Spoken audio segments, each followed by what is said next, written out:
काय सांगणार याकडे?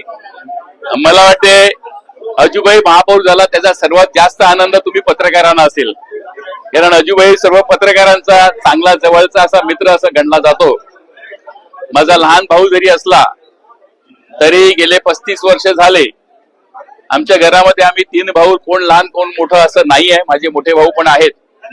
अत्यंत आनंदाने राहतो. आमची आई 91 वर्षाची, आज तिलाही आनंद झाला असेल. अजू आहे समाजामध्ये चांगला काम करणारा, स्वतः इंजिनियर आहे, त्याला टेक्निकल माहिती चांगली आहे, प्रशासनाची माहिती चांगली आहे, कायद्याची लॉची माहिती चांगली आहे. महानगरपालिकेच्या वादामध्ये कोर्टामध्ये पण बाजू लावण्यासाठी म्हणून वकिलांबरोबर सातत्याने काम करणारी अशी ती व्यक्ती आहे. प्रशासनाचे सर्व अधिकारी आणि पदाधिकारी यांच्याशी त्यांचे चांगले संबंध आहेत. त्यामुळे ते एक चांगला महापौर म्हणून नक्की काम करेल. की गेले 35 वर्ष झाले आप्पांच्या जोडीला सातत्याने काम करणारा, सर्व अडीअडचणीमध्ये जोडीला राहणारा अशी व्यक्ती ही महापौर झाली. अनुभवी आहे, सिनियर आहे आणि त्यामुळे त्यांना आनंद आहे. आप्पा भाई आमच्या घरातली प्रत्येक व्यक्ती यामुळे नक्की आनंदी झाली असेल, कारण यावेळेला आप्पा भाई यांनी सगळ्यांनी खूप चांगली मेहनत घेतलेली होती आणि अटीतटीच्या निवडणुकीमध्ये सहज विजय प्राप्त होईल याची खात्री होती.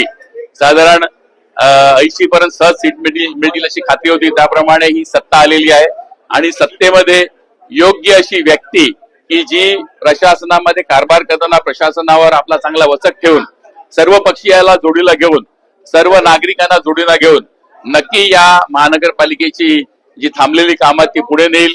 गेल्या 5-6 वर्षामध्ये प्रशासकीय काळामध्ये जो काही गोंधळ झालेला, त्या गोंधळामध्ये सावरण्यासाठी म्हणून अजीव पाटील यांच्यासारखी एक चांगली व्यक्ती की जिला प्रशासनाचा अनुभव आहे, जिच्यामध्ये एक ताकद आहे स्वतःची, अशी व्यक्ती आज महापौर झालेली आहे. याचा आनंद मला आहे. मला वाटते पत्रकारांना, आपल्याला सगळ्यांना असेल. पत्रकारांना धन्यवाद देतो की आपण अजीवचे चांगले हितचिंतक आहेत आणि यानंतरच्या प्रत्येक चांगल्या कामामध्ये तुमचं सहकार्य पाहिजे.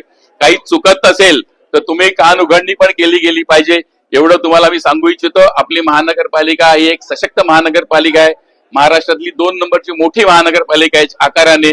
तिचं बजेट ही चांगलं आहे.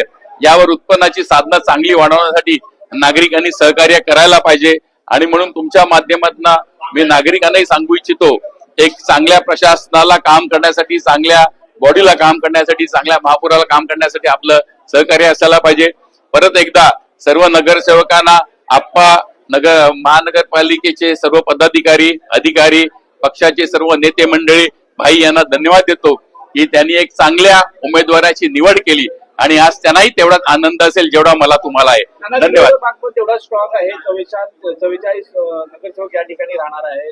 कशा पद्धतीने यांचं युक्तिवाद आहे? जरी असलं, स्ट्रॉंग असली तरी कुठल्याही प्रकारे जर चांगलं काम करायचं आहे आणि योग्य रीतीने काम करायचं आहे, कुठल्याही प्रकारची भ्रष्टाचार करू नये असं वाटत असेल त्यांना, तर अजीव सारखा व्यक्ती जी आहे याच्यावर कोणी आता पण गेल्या 35 वर्षामध्ये कुठल्याही प्रकारचं गैर असं आरोप केलेलं नाही, भ्रष्टाचाराचा आरोप केलेला नाही. त्यामुळे विरोधी पक्ष पण चांगल्या कामाला सहकार्य देतील याची मला खात्री आहे आणि अजीव एवढा हुशार आहे त्यामुळे त्यांना कुठल्याही शब्दात किंवा कोंडीत ते पकडू शकणार नाहीत याची मला खात्री आहे. मार्शल लोकीसे देखील उपमहापौर निवड, एक चांगला उपमहापौर म्हणून निवडून झालेली आहे की ज्यांनी महानगरपालिकेमध्ये सर्वात जास्त लीडने ज्याला मतं मिळालेली आहेत. गेले 10 वर्ष झाले, 5 वर्षाचा काळ आणि 6 वर्ष प्रशासकीय काळ, यामध्ये सातत्याने तो लोकांमध्ये राहून त्यांनी खूप चांगली कामं केलेली आहेत. शिक्षक आहे, खूप ऍक्टिव्ह आहे, स्पोर्ट्स पर्सन आहेत, त्याचा खूप संपर्क सर्व लोकांशी आहे. त्यामुळे मला खात्री आहे उपमहापौर महापौर ही जोडी खूप चांगल्या रीतीने काम करेल.